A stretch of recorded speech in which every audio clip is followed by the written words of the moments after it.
Shri Srimad His Divine Grace A.C. Bhaktivedanta Swami Prabhupada Ki Jai.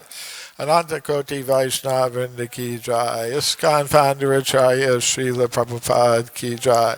Grantaraj Srimad Bhagavatam Ki Jai. Gaur Premananda. All glories to the assembled devotees. All glories to Sri Sri Guru and Gauranga. Glories to Srila Prabhupada.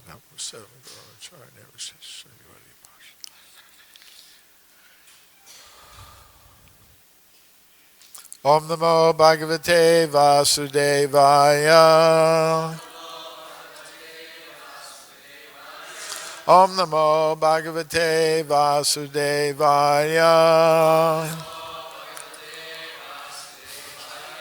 Om Namo Bhagavate Vasudevaya.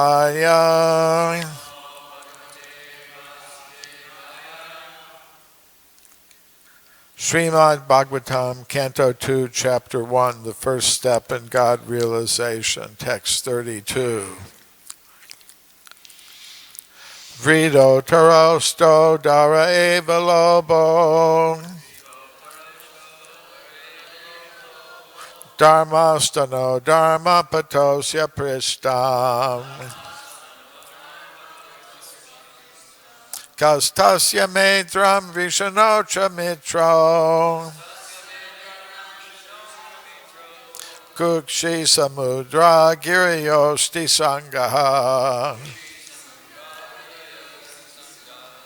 Vrido tarausto dara eva lobo. Dharmastano dharma patosya prishtam.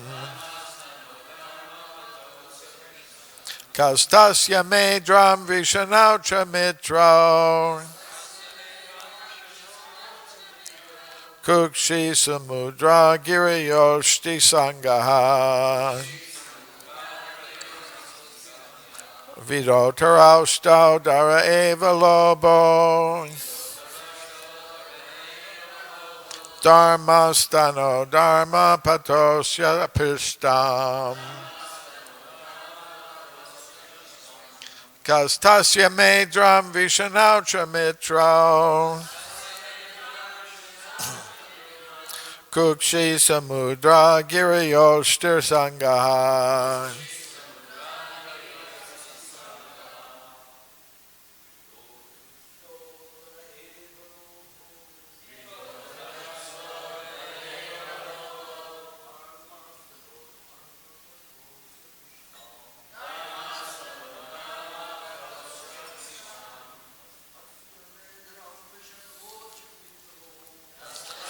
Medram Vishanocha Mitro. Kupsi Samudra Giriyoshti Sangaha. Dotarosto Dareva Lobo.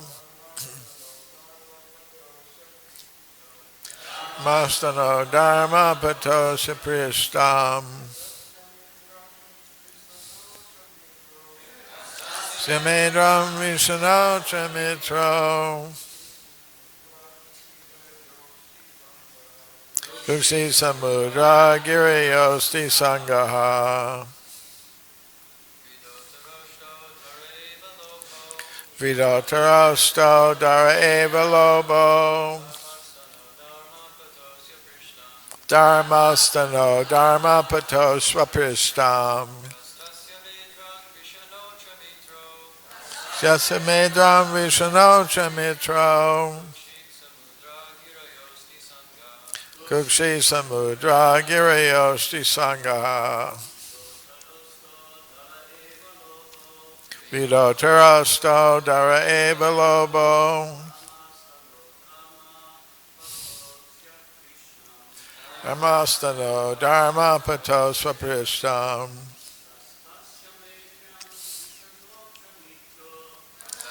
Samedram Vishanocha Mitro. Kukshi Samudra Giriyosti Sangaha. Vidotarasto Dara Eva Lobo. Dharma patos yasa so pratistam. Kastasya medram vishanau chamitro. Kupsi samudra giriyosti sangaha.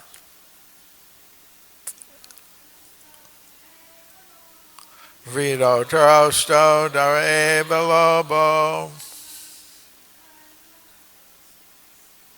Dharmastano dharma pato sapristam. Katasya medram vishanau chamitro.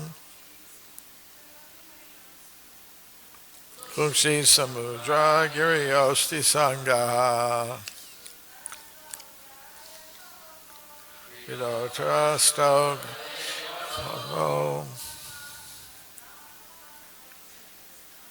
Dharmastano dharma patosya pristam. Kastasya medram vishano chamitro.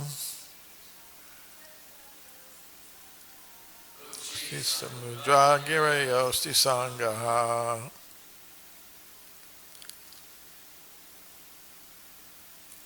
Vrida, modesty. Uttara, upper. Oshtaha, lip. Adaraha, chin. Eva, certainly. Lobaha, hankering. Dharmaha, religion. Stanaha, breast. Adharma, irreligion. Pataha, way. Asya, his. Prishtam, back. Kaha, Brahma. Tasya, his. Medram, genitals. Vrishano, testicles. Cha, also. Mitra, the Mitra Varunas. Kukshahi, waste. Samudra, the oceans. Giraya, the hills. Asti, bones. Sangaha, stack. Translation and purport by His Divine Grace A.C. Bhaktivedanta Swami Prabhupada. Translation. Modesty is the upper portion of his lips. Hankering is his chin. Religion is the breast of the Lord, and irreligion is his back. Brahmaji, who generates all living beings in the material world, is his genitals, and the Mitra Varunas are his two testicles. The ocean is his waist, and the hills and mountains are the stacks of his bones. Purport. The Supreme Lord is not impersonal as misconceived by less intelligent thinkers. Rather, he is the Supreme Person as confirmed in all authentic Vedic literatures. But his personality is different from what we can conceive. It is stated here that Brahmaji acts as his genitals and the Mitra Varunas are his two testicles. This means that as a person he is complete with all bodily organs, but they are of different types with different potencies. When the Lord is described as impersonal, therefore, it should be understood that his personality is not exactly the type of personality found within our imperfect speculation. One can, however, worship the Lord even by seeing the hills and the mountains or the ocean and the sky as different parts and parcels of the gigantic body of the Lord, the Virat-Purusha. The Virat-rupa, as exhibited by Lord Krishna to Arjuna, is a challenge to the unbelievers. So we've been reading about the Virat-rupa, the universal form of the Lord, in this chapter.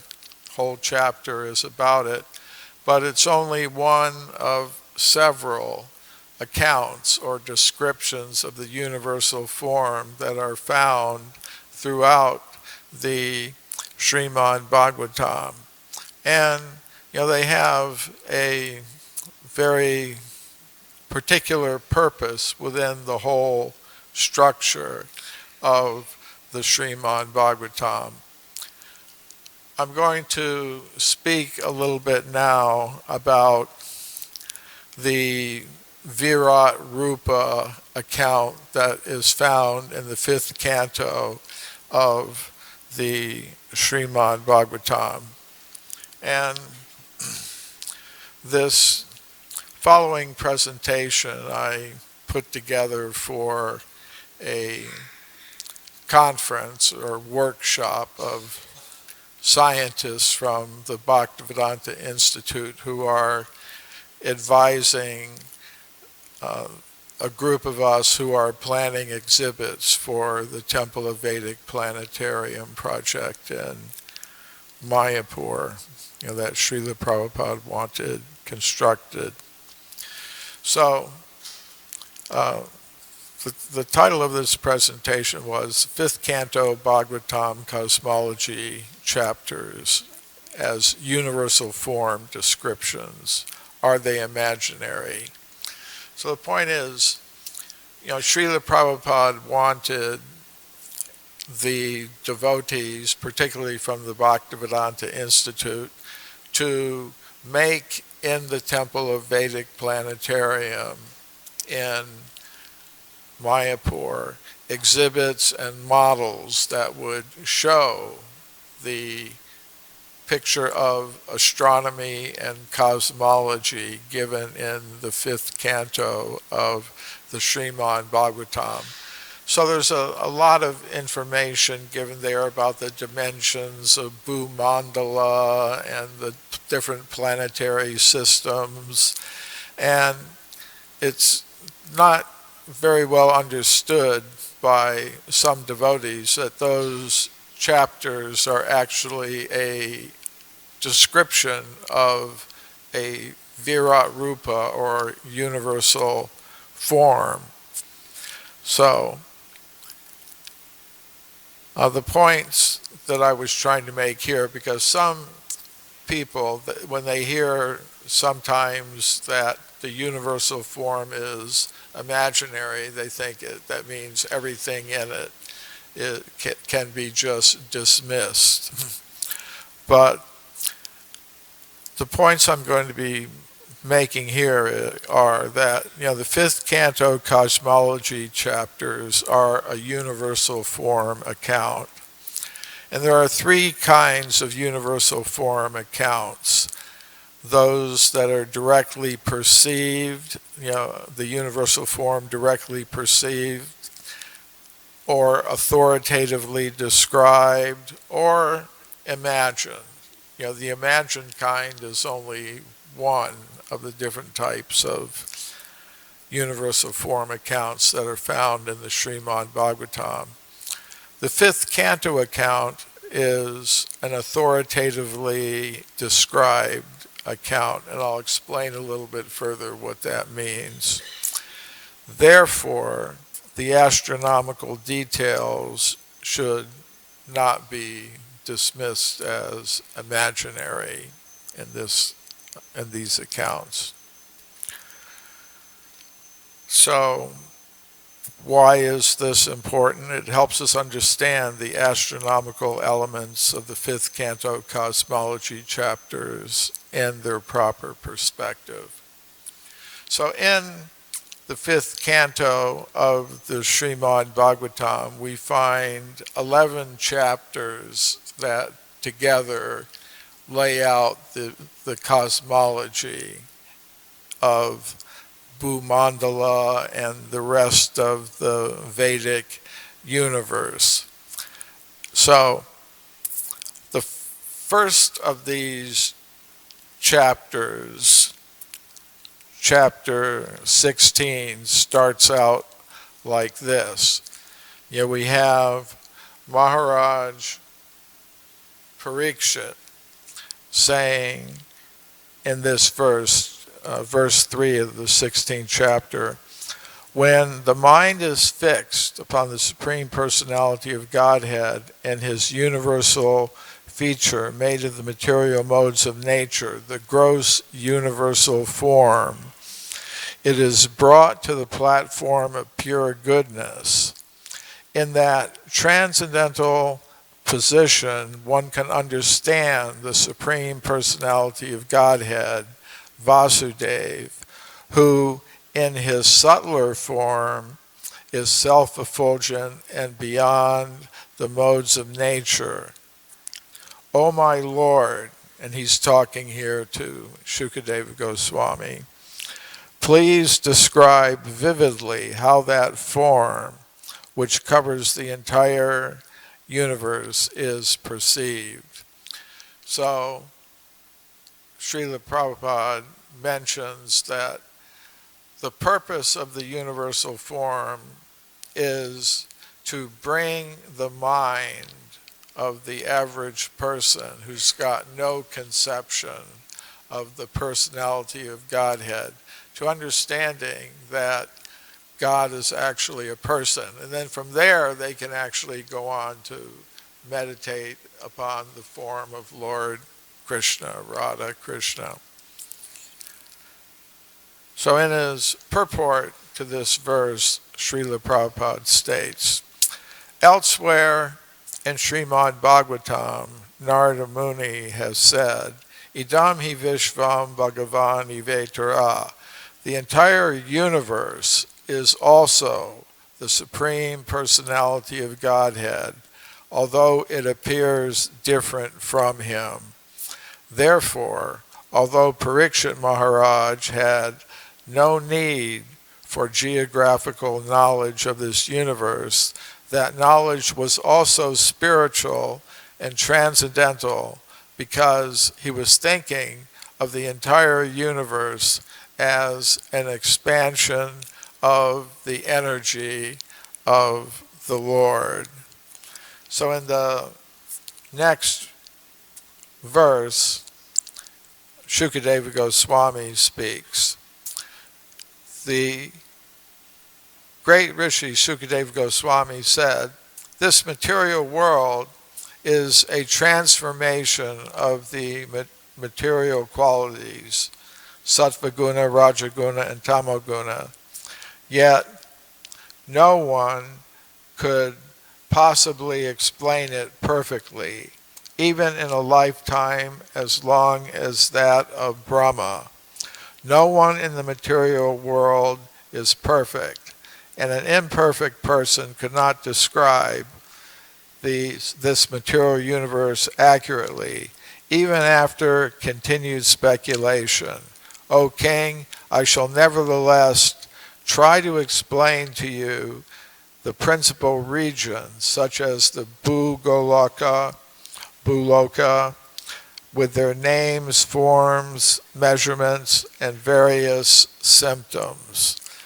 So, even though this universe is very difficult to understand, even for the great demigod Brahma, Shukadeva is going to explain some of the details. But where is he getting this information from? That's explained a little bit later in these cosmology chapters of the 5th canto.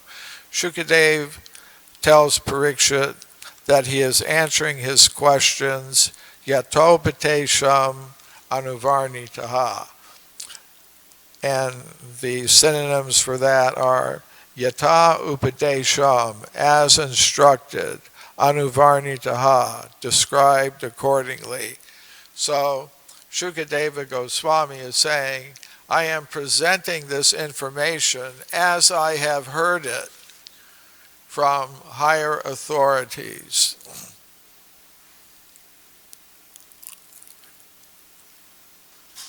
And then at the end of these cosmology chapters, the point again is made that the fifth canto, Cosmology, is a description of a universal form. Shukadev Goswami says, in the Puranas, the vast universal existence, which is like an egg divided into 14 parts, is described. This vast form is considered the external body of the Lord, created by his energy and qualities. It is generally called the Virat-rupa. If one reads the description of this external form of the Lord with great faith, or if one hears about it or explains it to others to propagate Bhagavad Dharma or Krishna consciousness, his faith and devotion in spiritual consciousness, Krishna consciousness, will gradually increase. Although developing this consciousness is very difficult, by this process one can purify himself and gradually come to an awareness of the supreme absolute truth. So that's why Srila Prabhupada wanted to construct the temple of the Vedic planetarium. And by engaging in this effort, by trying to understand this description of the Virat-rupa given in the fifth canto and elsewhere in the Srimad Bhagavatam, we are getting the benefits described in this verse. If we explain this to others, if we do so in order to propagate Bhagavad Dharma, then our faith in Krishna consciousness, our faith and devotion in Krishna consciousness will increase. So that's why he wanted that Temple of Vedic Planetarium constructed, to give people that knowledge so that their faith and devotion to Krishna ultimately will increase. And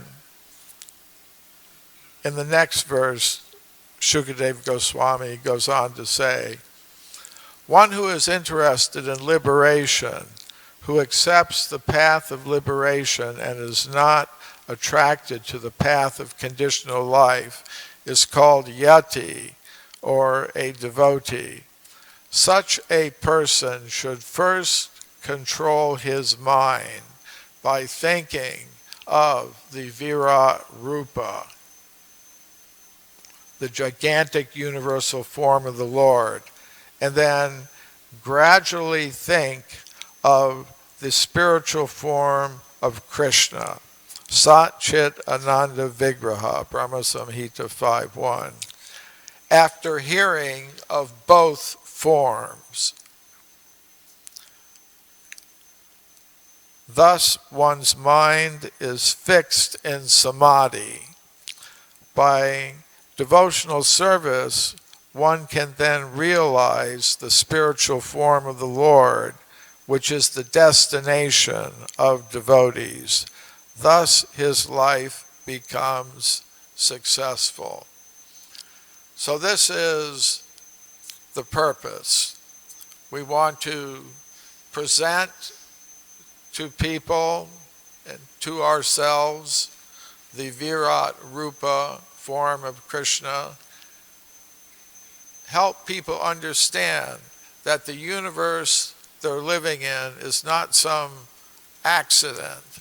It's actually a form of the Lord.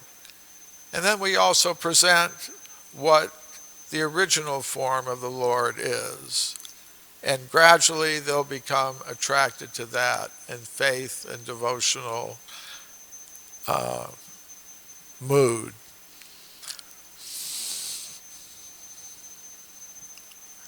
So finally he says, Sukadeva Goswami says to Maharaj Parikshit, "My dear king, I have now described for you this planet Earth, other planetary systems, and their lands, varshas, rivers, and mountains. I've also described the sky, the oceans, the lower planetary systems, the directions, the hellish planetary systems, and the stars. These constitute the Virat-rupa, the gigantic material form of the Lord, on which all living entities repose. Thus I've explained the wonderful expanse of the external body of the Lord." So there are different kinds of universal forms accounts. Different kinds. One is the revealed universal form, such as the universal forms revealed to Arjuna and Yashoda, which they perceived by direct vision. Arjuna was with Krishna on the battlefield of Kurukshetra, and he wanted to see the universal form, and Krishna says, "All right, but I have to give you divine eyes, divine vision." So when he got that divine vision, Arjuna was able to actually perceive the universal form of the Lord. Or when Mother Yashoda looked in Krishna's mouth, she'd heard that Krishna was eating dirt. Krishna said, no, I'm not eating dirt. My friends are just envious of me. They're trying to get me in trouble with you again. So she said, "Open your mouth, let me look." And when she looked in, Krishna gave her a vision of his universal form, which she directly perceived.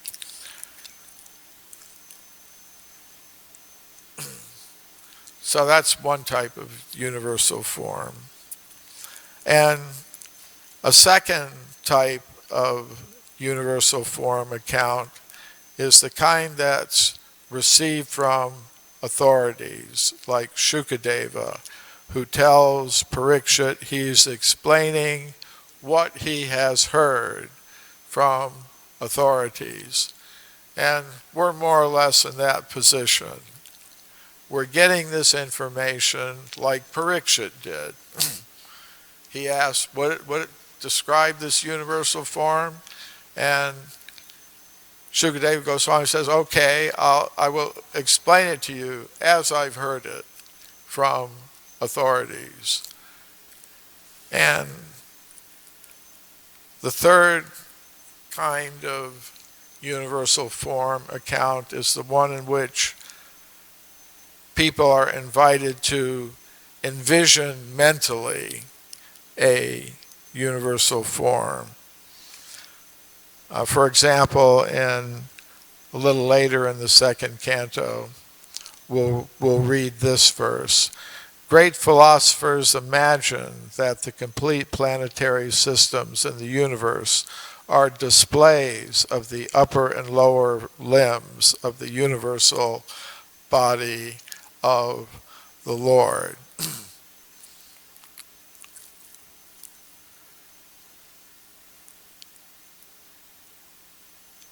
So what are the characteristics of these universal form descriptions? On the one hand, they contain features that are visible to ordinary human sense perception. But they also contain features that are not visible to ordinary human sense perception. So among the visible things that are visible to us, in these universal form descriptions, we find descriptions of the sun, the moon, the stars. But then we also find descriptions of things that are not visible to ordinary human sense perception, like the descriptions of the ring islands and oceans of Bhumandala, Mount Meru, a mountain of gold, like a golden column, tens of thousands of miles high. And Bhartavarsha is part of Jambudvip, that central island in Bhumandala. But we don't perceive things like that with our ordinary human sense perception. We have to hear about it from higher authorities. So, what's the status of the accounts of these things that are beyond ordinary human sense perception? Do they really exist? Now we might look at a statement like this from this verse of the Srimad Bhagavatam, Canto 1, Chapter 3, Text 30, where Sutta Goswami says, the conception of the Virat universal form of the Lord in the material world is imaginary. It is to enable the less intelligent and neophytes to adjust to the idea of the Lord's having form. But factually, the Lord has no material form. And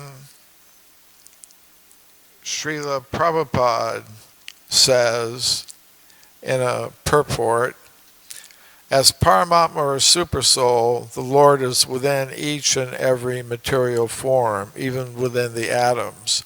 But the outward material form is but an imagination, both for the Lord and for the living being. The present forms of the conditioned souls are also not factual. The conclusion is that the material conception of the body of the Lord as Virat is imaginary. Both the Lord and the living being are living spirits and have original spiritual bodies. So here we can see that the word imaginary is being used in a special sense.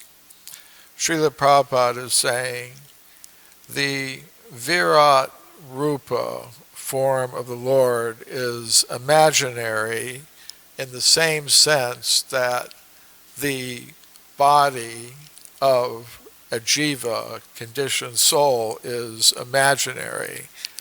Doesn't mean it's not real.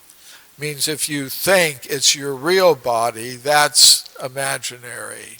If you think the Virat-rupa is the ultimate form of the Lord, that's imaginary.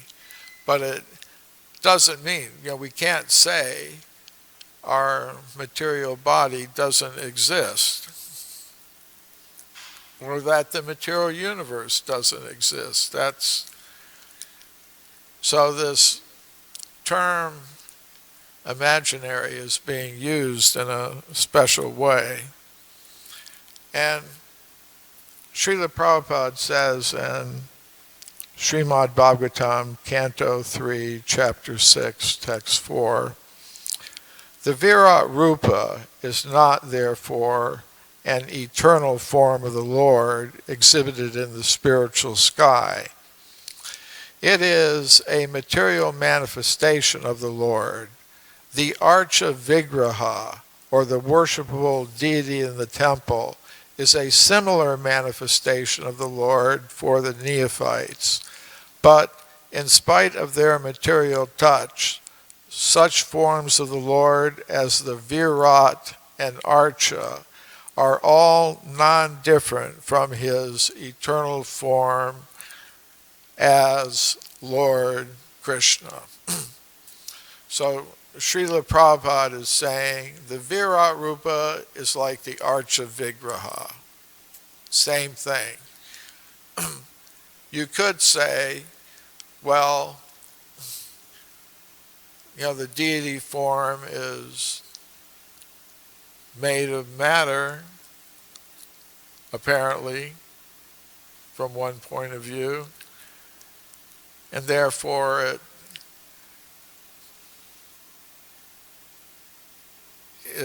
it's just all completely imagined. But if we acted like that, we don't, as devotees, we serve the Lord, bathe the Lord, dress the Lord. He's got dimension, he's got a shape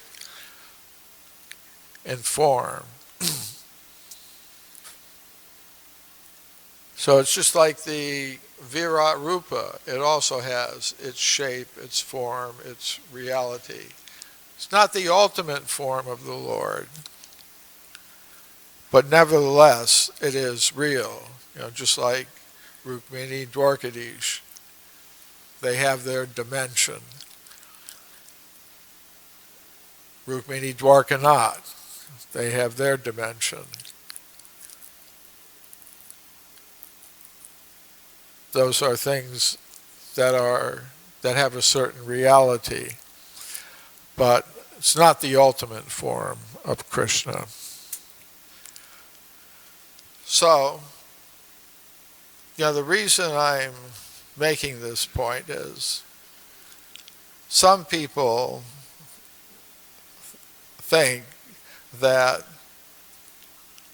the Virat-rupa is imaginary in the sense that it's a hallucination.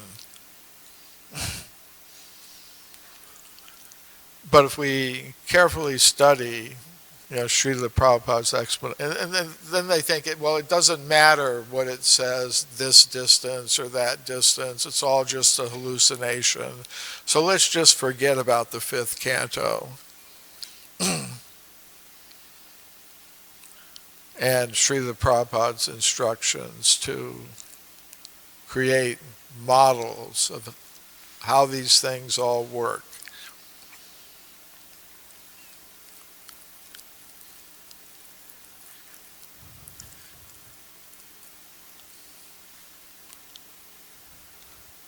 Of course, we always have to have some humility when we're talking about the universe and other things that are beyond our comprehension and perception.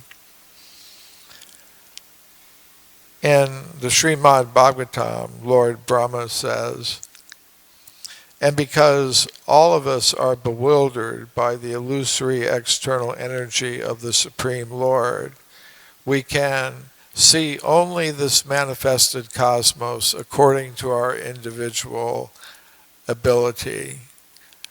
And it's that second part of the verse that I think is most interesting, that everyone perceives the cosmos according to their ability.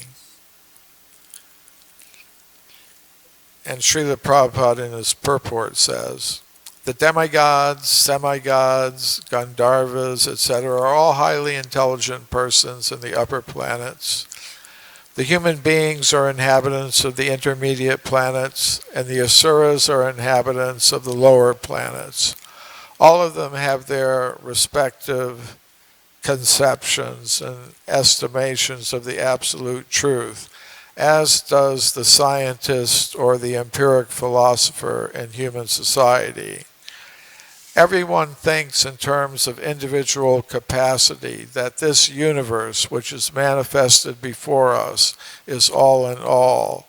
And so the scientist in the human society of the 20th century calculates the beginning and end of the universe in his own way. But what can the scientist know? Even Brahma himself was once bewildered. Our experimental knowledge can neither verify nor disprove the statements of Srimad Bhagavatam. We should simply hear these statements from the authorities if we can appreciate the extensive energy of the Supreme Personality of Godhead, this will benefit us. So, Hare Krishna, glories to Srila Prabhupada.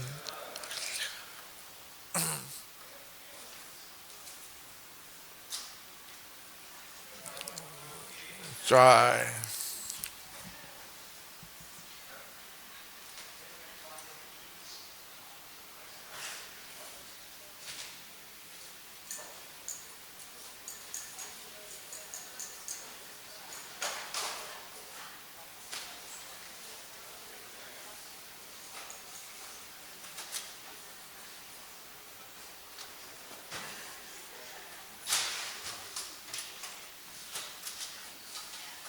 You finished, Prabhu?